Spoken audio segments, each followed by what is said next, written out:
sànq nee naa la. kiiraay bëri est-ce na que kuy wax continuité projet bi lay nekk wala lan lay doon. nee naa la bëri na kuy wax projet xamul luy projet. léegi man nag projet dama ko bind. waaw moo tax ma lay laaj léegi c'est le projet de souveraineté. mais tax ma lay laaj léegi. moo tax ma lay wax. waaw nee naa la sànq bëri na ku naan projet du la wax luy projet. non man projet bi may wax. projet mooy projet bi ngeen ñu jaay yéen. projet bi booy bi ngeen ñu jaay yéen. projet boobu bokk naa si ñi ko gën a jaay. mais moom laa lay wax waaw moo tax ma lay teg projet boobu laay wax expliquer léegi kiiraay ak projet boobu laay wax. moo tax ma lay wax rek nga boo dégloo rek sama lif na ni man sama wax yëpp dafa ànd man dama ne la dañoo jëlee ci souveraineté des ci patriotisme andi le sens de la république mu doon kiiraay ngir askan wi kiiraay ci économie kiiraay ci lépp parce que kiiraay mooy ki nga xam ne day andi une protection contre l'ignorance protection contre les problèmes d'éducation lépp lu nga xam ne kiiraay la ci askan wi ñu constituer partie bu nga xam ne da koy andil askan wi nga ne le projet ma ne la c'est le projet de souveraineté cette mission de restructurer de battre de faire que le Sénégal détenir sa souveraineté man ma bind téere ne ça passera par une refondation loolu ci la ñu nekk duñ ci mës a wàcc parce que nag les débats de point de vue par rapport à des contextes loolu débat contexte la changer wul le débat de fond le débat de fond mooy réew mi ñun dañoo juddu ci réew mi màgg nekk ay cadre dem yàlla dogal ñu tukki dem feneen xool gis des modèles de développement ñibbisi xam ne réew mi kat yàlla def na ci potentiel bu extraordinaire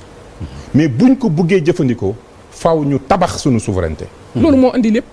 mooy le projet de souveraineté. D'accord. Nit ñi dañ naan le projet pour mu yegg c'est le projet de souveraineté. maa ngi koy doog a dégg comment mais maa ngi koy doog a dégg man maa ngi koy doog a dégg man. projet de souveraineté maa ngi koy doog a dégg man.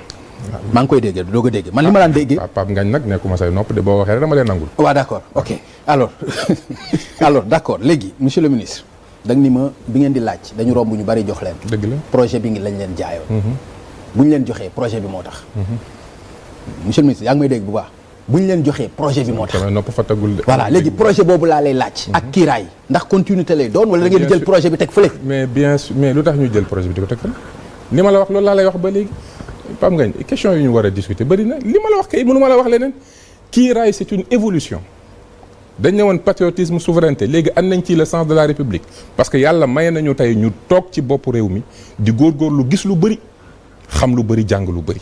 donc tey bu ñuy tëgg lu bees lay doon lu nga xam ne day am lu muy dollant loolu laa lay expliquer sànq ba tey moo tax ma ne avantage u kiiraay mooy dañu ko samp moment bu nga xamante ne nii am nañ expérience opposant am expérience gestion am lu ñu dund di tabax loo xamante ne nii war na mën a à la fois permettre la gestion responsable et républicaine de ce pouvoir qui appartient à tout le monde moo tax le président de la République ne kiiraay c'est une maison pour tous donc loolu moom je pense que leer na léegi nag c'est à nous de relever le défi maintenant de faire de sorte que opportunité bii ñu am di tëggaat un appareil ci moment bi ñu fexe ba profiter de toutes nos expériences pour defar loo nga xam ne dina mën a permettre mu porter le plan de refondation pour la souveraineté et le développement réew mi bu ñu ko refondé wul re-questionner yenn yi ñu téye foog ñu changer lu bëri transformation bi foog mu am xoolaat suñu système éducatif xoolaat suñu économie xoolaat lu bëri aujourd'hui yàlla dimbali nañu def nañ situation réew bi ñu ngi structurer programme yu bees tey rek Banque mondiale nangu na jox ñu 340 milliards te man Banque mondiale bi ma commencé di ma accompagner dans mon secteur dafa yàgg Mbëbës Banque mondiale moo financé le fait que j'ai pu résorber 40% de Mbëbës tey boo demee Mbëbës am na 40% bu nga xam ne boo fa taxawee mën nga fa teg ceeb lekk ko loolu kenn mësu ko xalaat li may wax nii nit ñi mën nañ ko dem vérifier Banque mondiale moo ko financé pourtant bi ñu ñëwee projet boobu dañ ko naroon a arrêté ñu ne leen définir leen temps 1 an et demi ñu définir un montant ñu exécuter bu gisee ne liggéey bi am na solo ñu continuer mais avant projet bi di jeex wax nañ ñu beneen enveloppe sànq maa ngi naan le programme PEDEC exécuté nañ 20 milliards barki démb def naa 3 jours en Casamance ñu def revue de toutes nos inaugurations tey joxaat nañu beneen 20 milliards te Banque mondiale la jógee bokk na ci enveloppe bu 340 milliards bi donc tey dëgg la Sénégal 2 ans yi 2 ans yu metti la parce que dañoo ñëw def un travail d'audit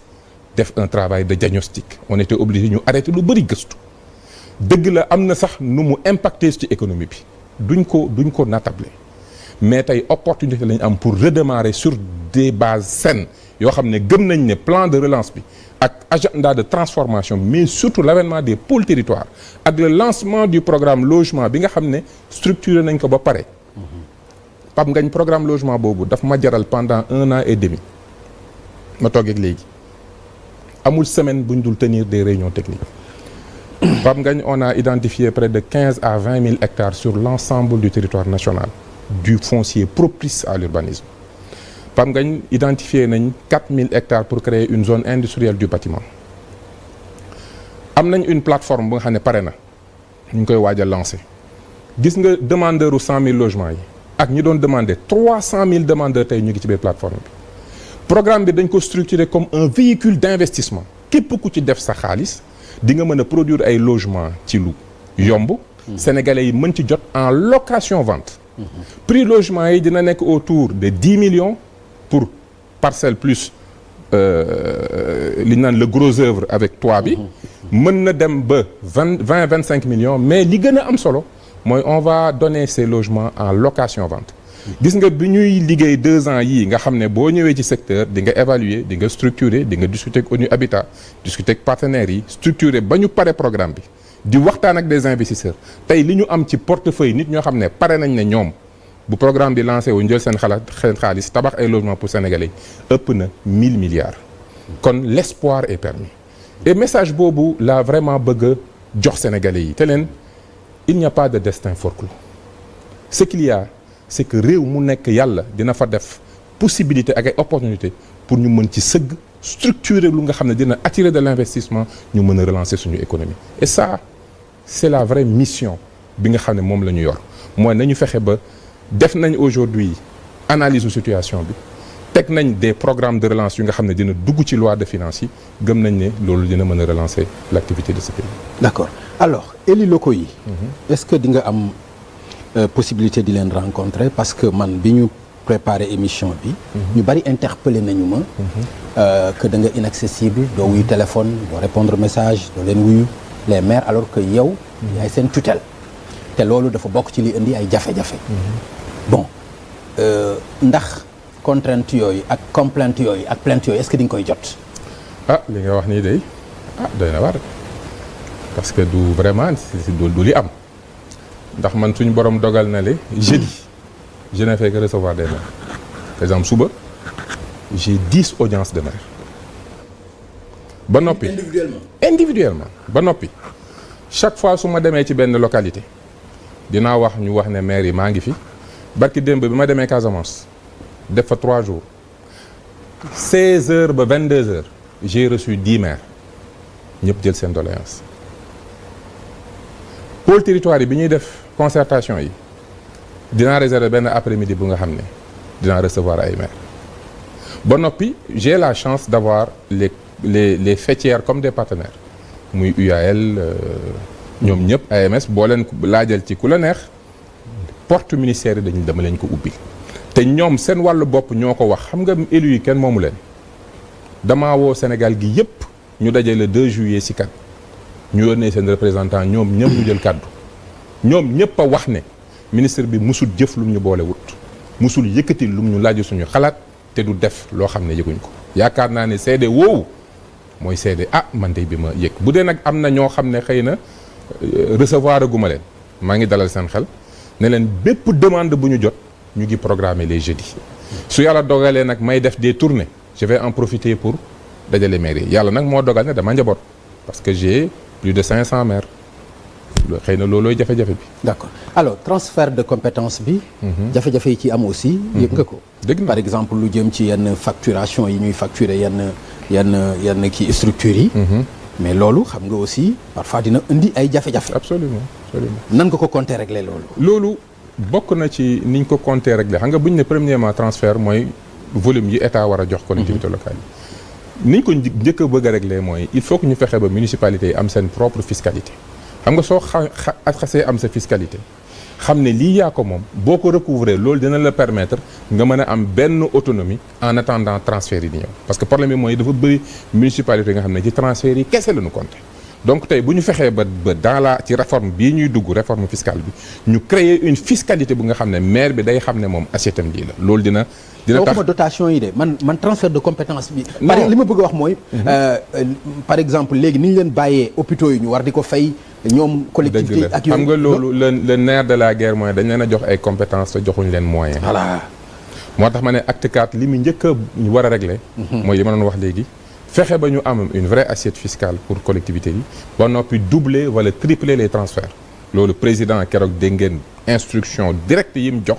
ne premier ministre des finances toog leen ngeen wax li nga xam ne moom lañ fas yéenee def concrètement donc loolu gëm naa ne bu ñëwee dina régler lu bëri mais aussi compétence itam def nañ ci liggéey bu am solo parce que dans le cadre de l'acte 4 dañu jël compétence bu nekk ñu wax lan la ci maire war a mairie municipalité war a def lan la ci département war a def lan la ci ville war a def ak lan la ci pôle territoire bi di leen accompagner parce que tey mën nga jël benn compétence mel ni éducation ñoom ñëpp mën nañ ci intervenir mais am fu ñu yem kenn ku nekk nga jël lu mel ni agriculture par exemple parce que bii pas dañu jël économie sax yóbbu ko au niveau des localités nga xam ne tey municipalité bi mën na accompagner les acteurs économiques au niveau local mooy maanaam cultivateur bi nga xam ne soxla na ñu jënd benn tracteur bàyyi ko ci commune bi pour mu nekk lu cultivateurs yi di mutualiser soxla na accompagnement semence donc l'accompagnement de l'acteur économique il faut que municipalité yëpp am des directions municipales de l'économie locale am direction municipale sur les services techniques am direction municipale bu nga xam ne mooy gérer lépp luy service administratif mais surtout direction municipale buy gérer urbanisme ak construction parce que Pape Ngagne da ngay gis bokk na ci li ma gën a responsabilité bi gën a diis ci li ñu ma jox mooy yenn saay bâtiment yi daanu waaw lu diis la loo xamante ne nii bokk na ci li may tere nelaw mën naa ko wax te niñ ko bëgg a régler mooy dañu bëgg a fexe ba municipalité yi am direction urbanisme ak construction bu nga xam ne ku nekk sa direction municipale moo tax ma ne acte 4 bi acte la buy andi la gestionnarisation et la technicisation xam nga tey ki nga xam ne ñëw na dem ba am autorisation de construire bu waree di tabax ci périmètre municipal bi war nañ mën a am un ingénieur même bu dee un bac+2 boo xam ne bu tollee ci terrassement mu ñëw xool ndax am na conformité bu tollee ci dale mu ñëw xool ndax daal bi may nañ ko temps de séchage xam nga souvent li bâtiment yi daanu par exemple Touba les bâtiments qui tombent mooy da ngay gis nit ku nga xamante ne en l'espace de 4 mois 5 mois mu bëgg ci yëkkati loo xamante ne ni il ne respecte pas les temps de construction wala mu ñëw dans les cahiers des charges techniques mu ne la fer bii lay utiliser lii mais sur la construction mu def leneen donc il faut que les municipalités comme dans les pays développés accompagnent sur leur territoire processus bi loolu tey ñu mel ni waa Touba ñu ngi ciy def liggéey bu am solo